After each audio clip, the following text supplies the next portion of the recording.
beneran karena memberikan fakta. Satu ketika ada seorang nenek-nenek datang kepada Nabi sallallahu alaihi wasallam, atat ajusun, datang seorang nenek tua ke Rasulullah. Apa kata dia? Ya Rasulullah, ud'ullaha ayyadkhulani al-jannata. Ya Rasulullah, tolonglah doakan saya biar masuk surga. Tapi apa yang terjadi? Rasulullah menjawab, innal jannata la tadkhuluha ajusun. Wahai nenek, nenek seperti engkau ini tak ada di surga, enggak masuk ke surga seperti nenek ini. Kemudian nenek ini fawallat tabki, pergi dari Rasulullah dan nangis. Setelah nangis, dipegang pundaknya oleh Rasulullah. Tunggu dulu nih, maksudnya bukan nenek tak masuk surga. Allah sudah sampaikan di surat Waqiah, kata Rasulullah, ayat 35, 36, 37, inna ansha'nahunna insya'a faja'alnahunna abakaran uruban atraba.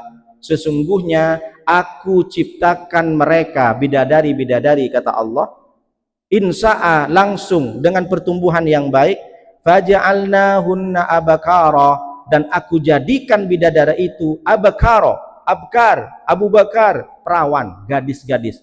Aku ciptakan perempuan-perempuan di surga itu menjadi seperti gadis-gadis. Uruban atroba, mereka itu penuh dengan kasih sayang. Atroba, umurnya sebaya antara 25-30 kalau perempuan, kalau laki-laki 30 dan 35. Jadi nenek, kata Nabi, sebenarnya Nabi tak berbohong.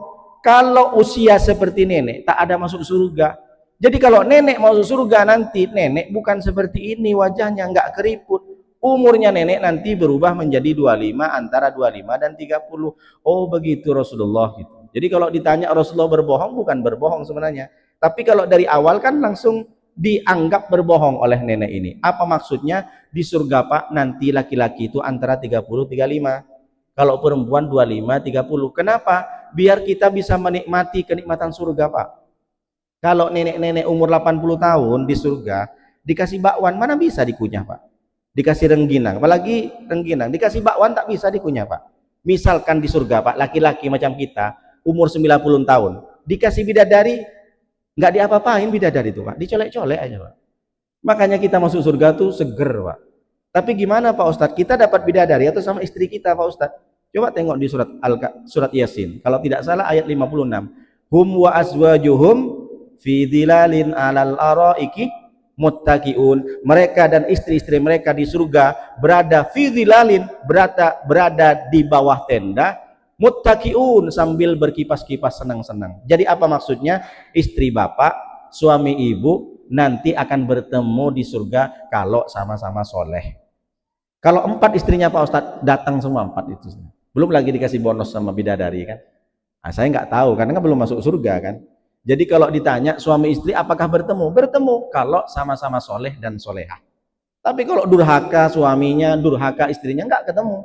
Terus bidadari bonus. Karena tidak ada perpecahan lagi, nggak ada cemburu lagi. Jadi kalau bapak nanti bersama istrinya di surga, tiba-tiba bapak pengen bidadari, ya kata istrinya silahkan. Karena sudah tidak ada kebencian Pak. Nggak seperti perang di dunia kan begitu.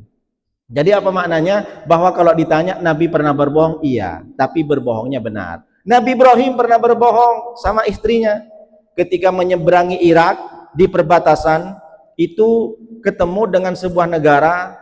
Di negara itu rajanya itu agak tegil. Kenapa tegil Pak Ustadz? Suka sama bini orang. Kalau nengok bini orang cantik diambil langsung sama raja nih. Jadi kalau ditanya sekarang nih ada laki-laki suka bini orang, itu udah biasa Pak. Dari zaman Nabi Ibrahim sudah